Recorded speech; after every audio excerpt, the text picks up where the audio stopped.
Denise, I'm in as Jay Eberly. I'm Oh, on hi. my husband's computer. Oh, how you doing, Terry?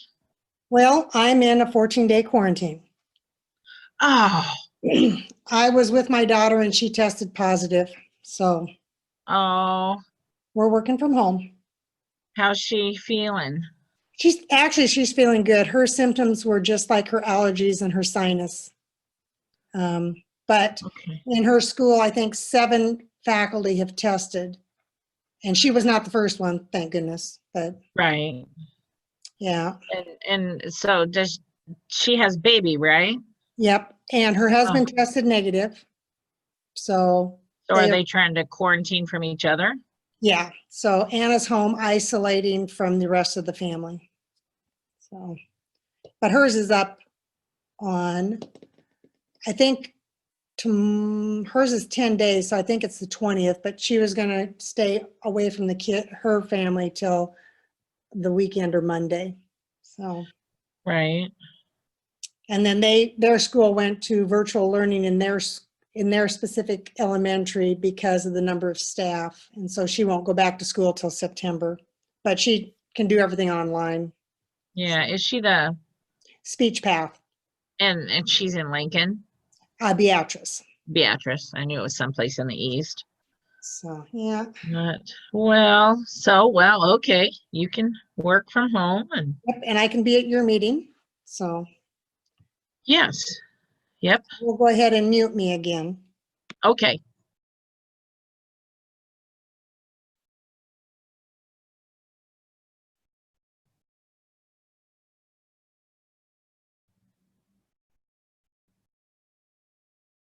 Get everybody out of the waiting room here. Hi, Deb. You're the only one with the camera on this morning. Good morning, Denise. Can you hear me pretty well this morning? Super good, clear. Good. I don't know what happened that one day. Oh, there's Celine. Good morning. Good morning. Get this dang thing off my face.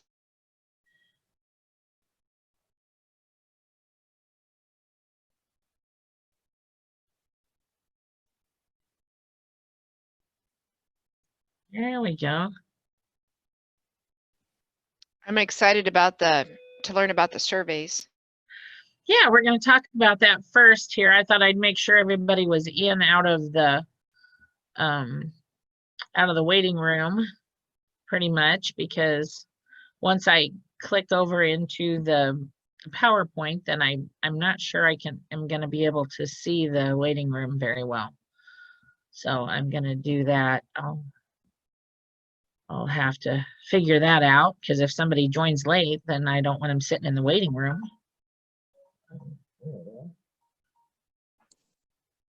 But hey, Denise, this is Dixie. Can you hear me? I can, Dixie. That's really, okay. That's one of the better. Sometimes we can't hear you very well. I know. I'm trying out a new headset, so I was just wondering how it was working. I like it. It's good. Great. Good to hear. Steve's going to log on here in just a second. Okay. Yeah, we're gonna chat for a minute and see how everybody's doing. I missed out on last week. Can you hear me, Denise? This is Carrie.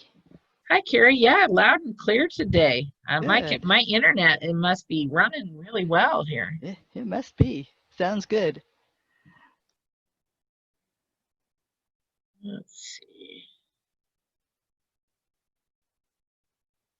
Try and get everything set up here.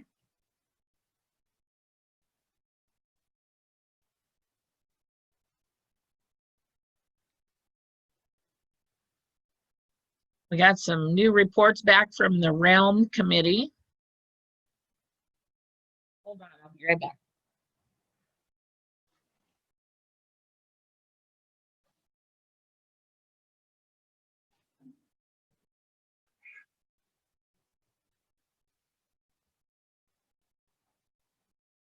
Wow, free hot dogs in Beaver City today. 4 to 7. I'm not going to be that direction that time. That if anybody's in the Beaver City area, they're going to have free hot dogs from 4 to 7.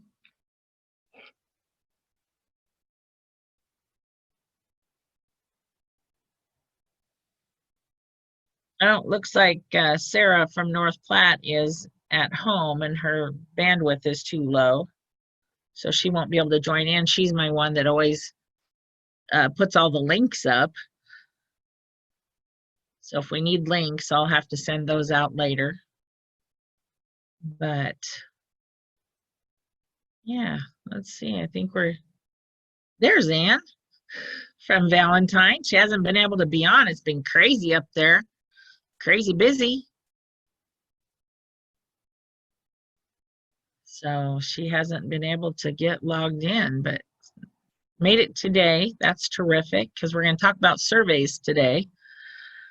There's a lot of people that are considering, as Amy Hafer brought it up originally, I think, that she was going to do a survey of her parents to see if they would even be willing to bring children to the library or if they should not waste their time planning programs. So we can't really ask them that, say, hey, do you really want me to waste my time or are you going to show up?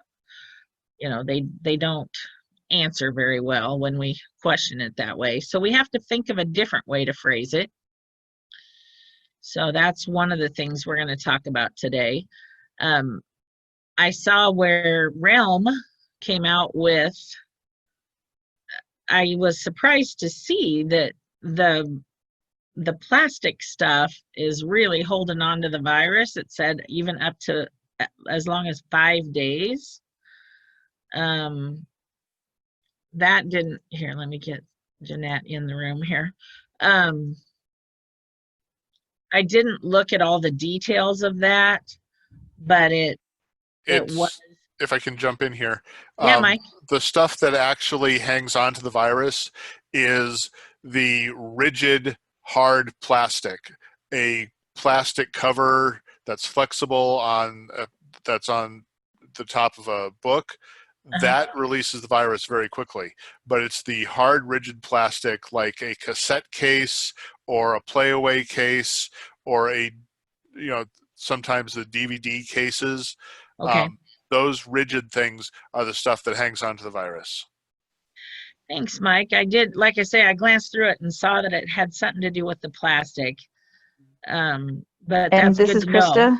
Yeah. This is Krista. Also, what's lucky about these, even though they do hold on to it longer, they also did, there's one more last thing on the end of that, the one-page report is, these are the things that you can clean easier too, because they're just hard plastics. They do recommend use your cleaner rather than quarantining the plastic stuff for 5 days or more. This would be the case above, like, paper that you might damage it with a cleaner or something. Right. A hard plastic bag or bin or DVD case, like Mike said, use a cleaner on that one, and then you don't have to worry about that 5 days as much. You'd be able to clean it off. Yeah. Oh, that's great. Yeah, I hadn't. That's a great distinction. And their studies, and they're letting them just sit there with nobody doing anything with them, just to see what happens too. So, and that's what happens when you just let it sit over there and don't do anything. But if you want to clean it, that's what you should do for these kind of things, because they can handle a spray of whatever kind of disinfectant is appropriate. Right. You bring up a really good point that the study can lead you to make your own determination, but it won't make it for you. Yeah, they're being very careful with that. Yeah. Go ahead and clean it. It won't tell you that, but it will tell you how to get from point A to point B logically.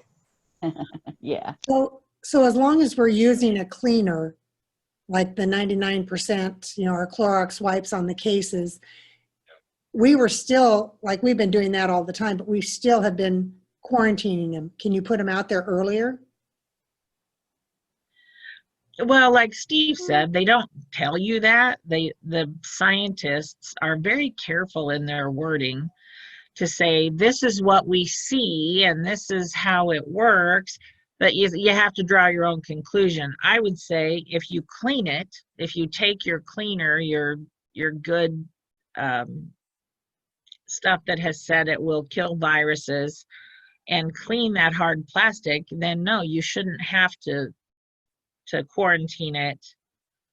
And then the stuff that you could damage by cleaning, such as book pages and those kind of things, then you can leave those in quarantine. And those were 3 days. Paper is 3 days. Plastic was going to be 5.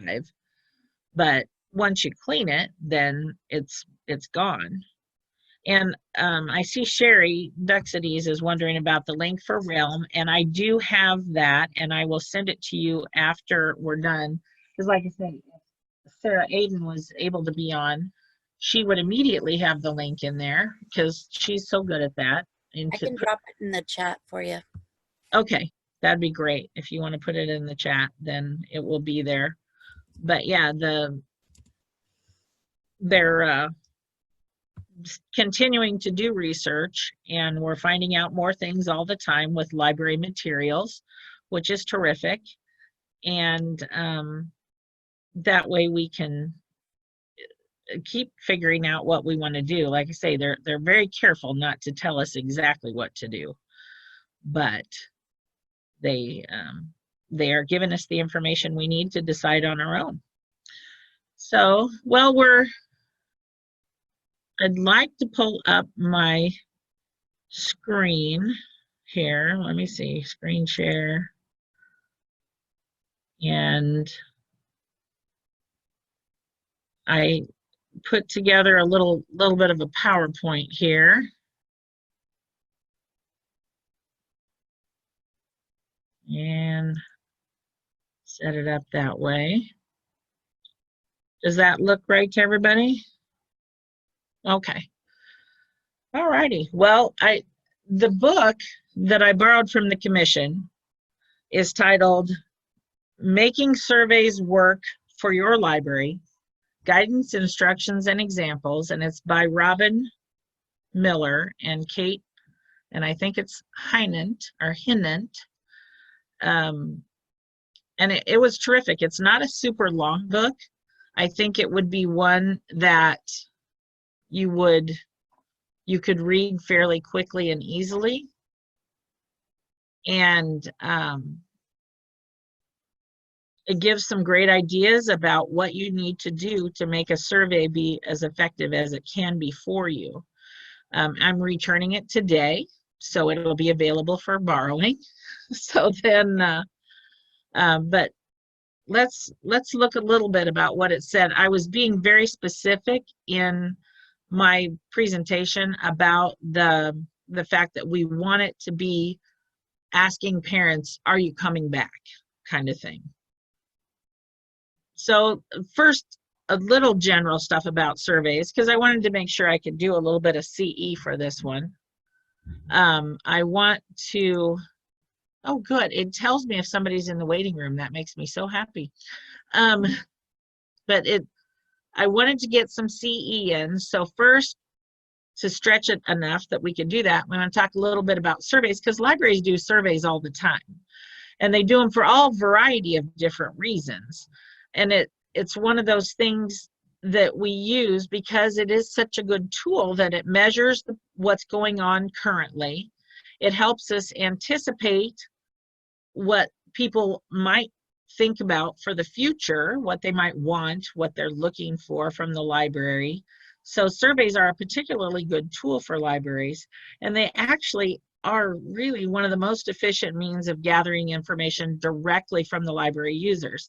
You know, we gather information all the time. We've got our CIRC statistics and our reference statistics and all of the things that we do to gather information about what people want and why they're interested in coming to the library.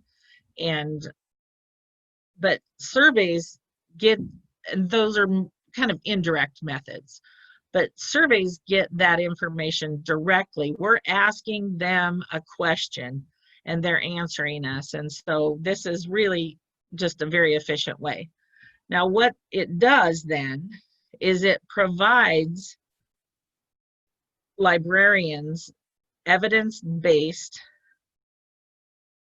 so they can make evidence-based decisions. because they can go to their funders and say, hey, we talked to our users and this is what they say they want.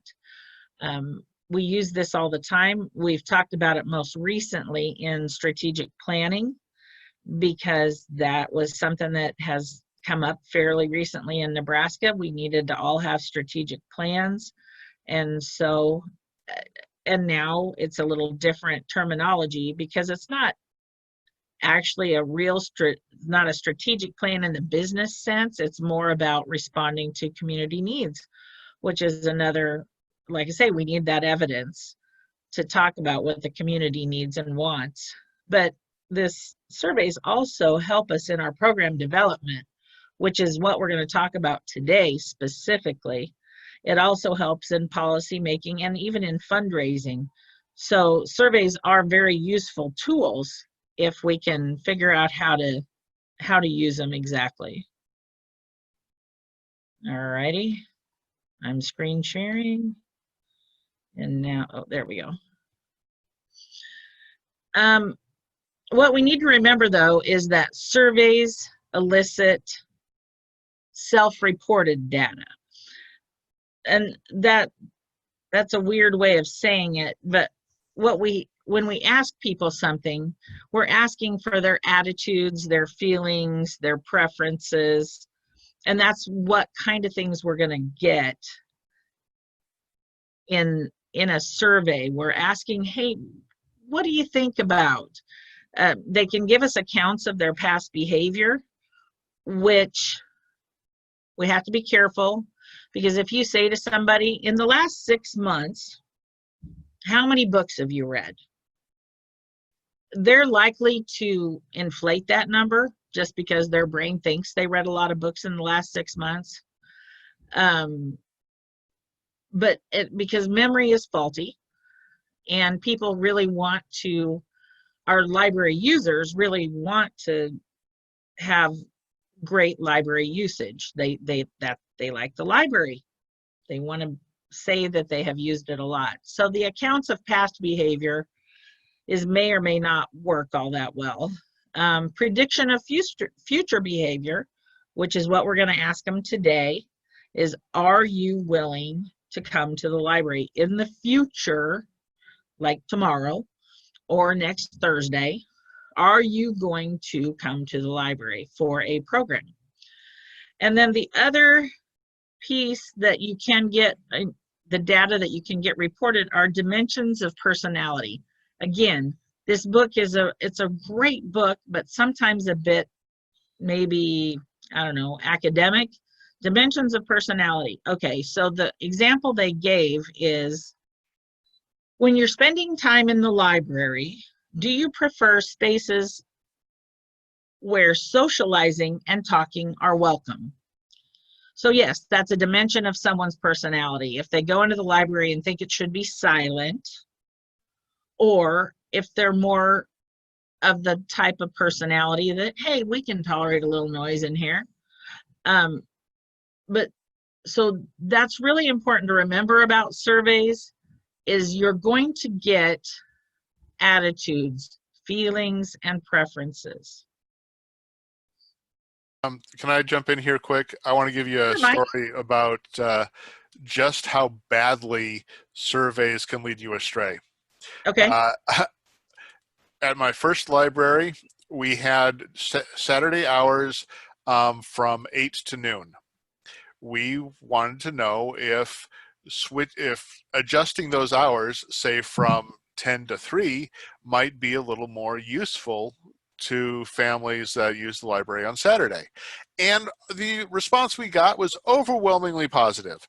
There wasn't anybody that said, oh, I don't think that'll work for me.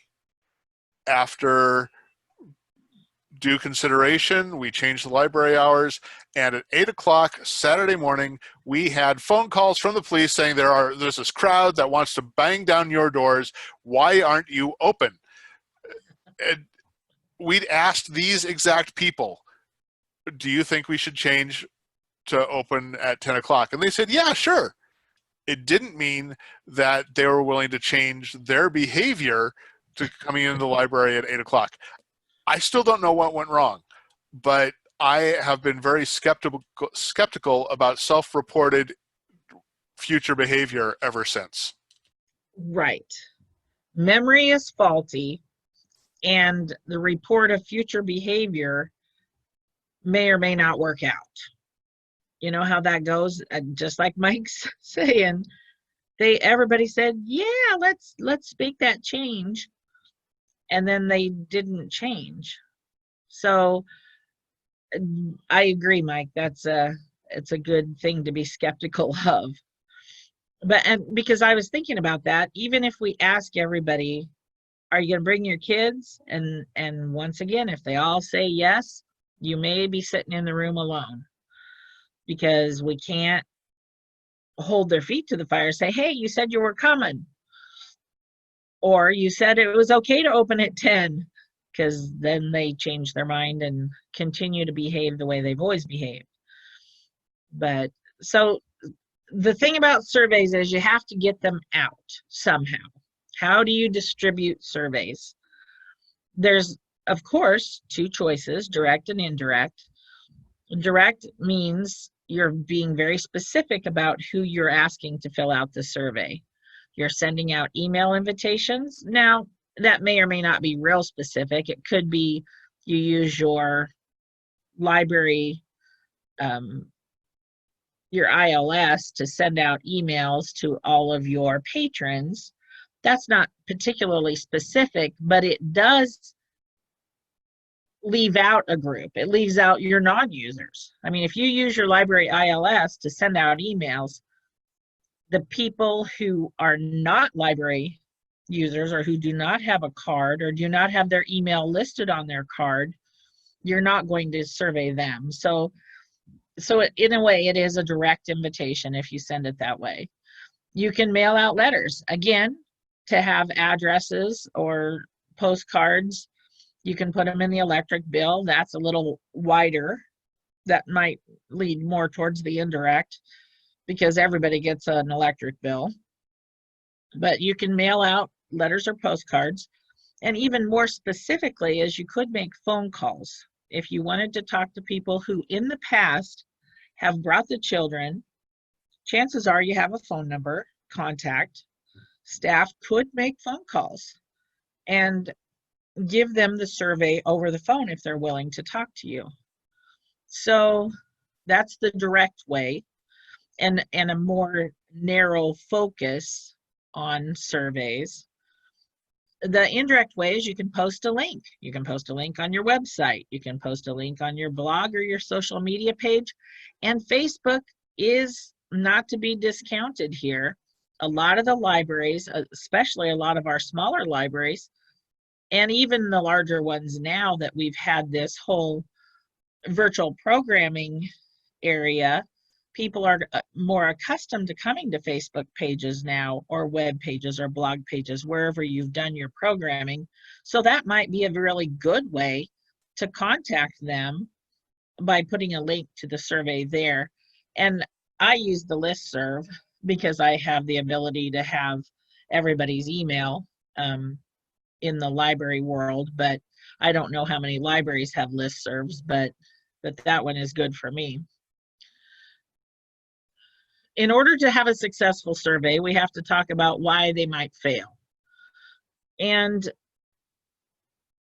there's a lot of reasons, and some are you can adjust for, and some, like Mike's situation, is they fail because people don't mean what they say when they answer them. So there is the situation of faulty questions. You know, questions that seem to be, they have an answer that is predetermined. That's kind of a faulty question, because then you get the same answer and it doesn't mean anything. Surveys that are too long or too diverse. I think surveys need to be pretty specific, because if you ask about, say, I'm asking about a building project and some programming and hours and what kind of books you like to read. You know, if you have a survey like that, people aren't going to complete it. They're not going to answer it. And you won't get the information you need, because things that are too long, people end up with decision fatigue. It's kind of like the kid that always marks C on multiple choice tests. They always mark C because they get sick of reading the questions. They don't even want to think about the questions anymore. They just have to answer them all. So they just mark C. So things that are too long, and it's not good enough to just put the important stuff at the beginning so that they're still actually reading the questions. You have to make sure and narrow your survey down enough so that they are seeing what it is you intend to do with it. If it's difficult to read or understand, meaning if there's a lot of jargon in there, just like this survey book, I found some jargon that I found difficult. I had to go back and reread it and look some things up and figure it out. So if it's difficult to read or understand, they're gonna go get some ice cream. You know, they'll just be gone. And if there's frustrating requirements, now like the thing that irks me the most, even if I'm just filling out a thing about how was my hotel stay, if it forces me to fill in an answer, if it forces me to type, if you think our customer service representatives did a great job, tell us why, and you don't have an option of skipping the question, it aggravates me. So if you put in frustrating requirements in online surveys, people are going to click the X and be gone. So remember to do that, that you just can't require every single question to be responded to. Failure to get the survey to the appropriate responder. Now, if you send out your survey about, are you coming to children's programming, to your whole patron list, there's going to be a bunch of people out there. Some will respond because they feel like they need to fill out every survey that comes their way. They may or may not have children. That could be an issue of why a survey would fail, is people with no children fill out the survey about children's programming. So you have to make sure and get it to the people that you need to hear from. Now, this lack of cohesive, I made a note in the book here. Lack of cohesive, I didn't write it in the book, it's a sticky note. The cohesive theme and objectives, and I wasn't sure about that, but it's in the chapter on planning your survey. And it talks about that you have to have a theme, and that's where it came up. You know, is it a survey about building renovation? Is it a survey about programming? Is it a survey about how people feel when they come to the library? Are they comfortable? Do they want to have longer checkout periods? Do they feel like the ability to have a study room is a good idea? You know, so you have to have a cohesive theme, and you have to have some objectives. You know, what is it you're trying to find out? Because if the last one happens, if the patron sees no clear purpose for this survey, or they believe you're just asking to ask, that there is no intention to use the data, then they're not going to answer it correctly or at all. They may give you misinformation. And the one thing that always amazes me about libraries is they ask questions about everything. And I have seen surveys that say something to the effect of, so do you want us to be open on Sunday? Well, they have no intention of being open on Sunday ever. It's not even gonna happen. So don't ask things that you either cannot or have no intention of changing. You know, there are some things you absolutely can't change.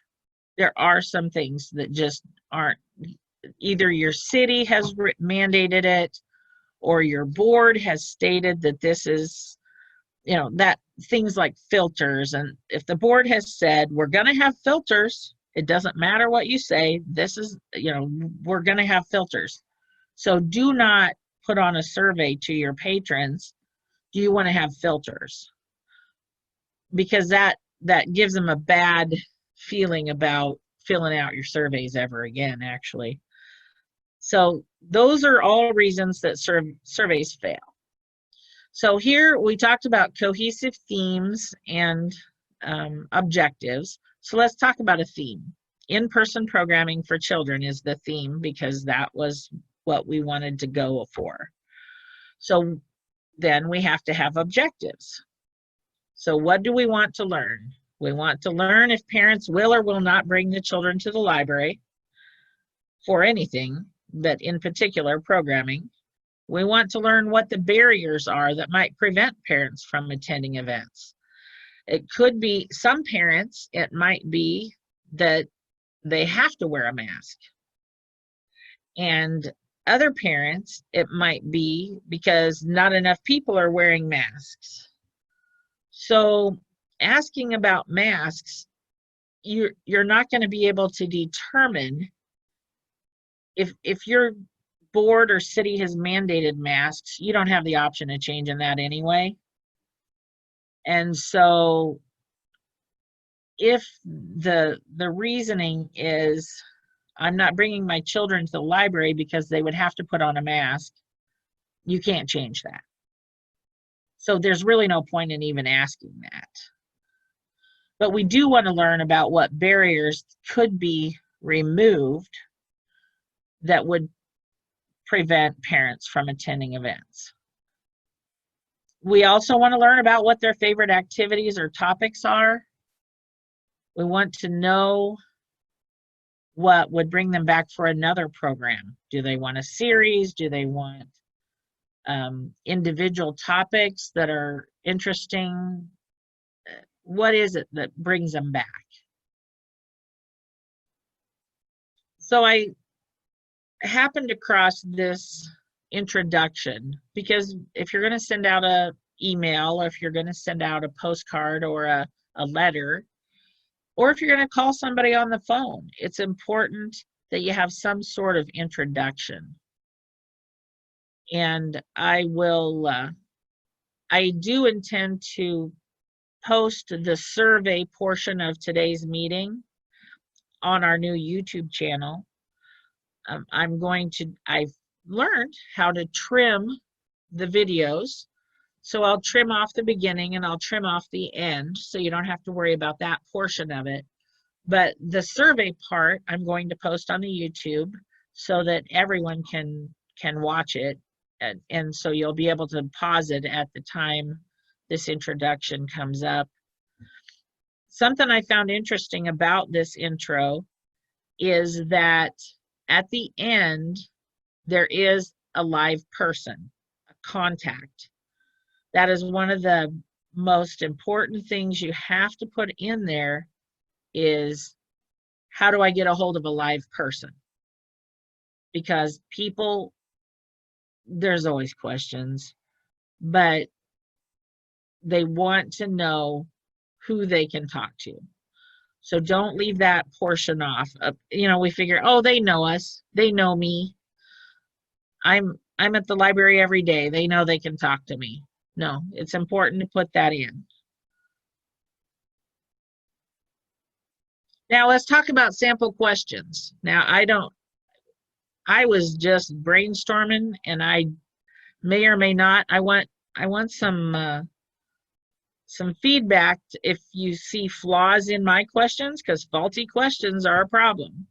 So, is your family currently prepared to attend in-person programming at the public library? Yes, no, or maybe, because there's always a maybe, and you need to know what that maybe is. So that's one question I would ask. And what are the ages of the children you would bring to programming at the public library? Mark all that apply, you know, and you still have to give them the question. People may be filling out this form online if you put it online. So if they say, no, my family is not currently prepared, and then I go on to ask what ages. So I needed to give them the none option because that seemed logical. Then, would you be more likely to allow your children to attend library programming if the group is limited to less than 10 families? Now, I didn't say 10 individuals.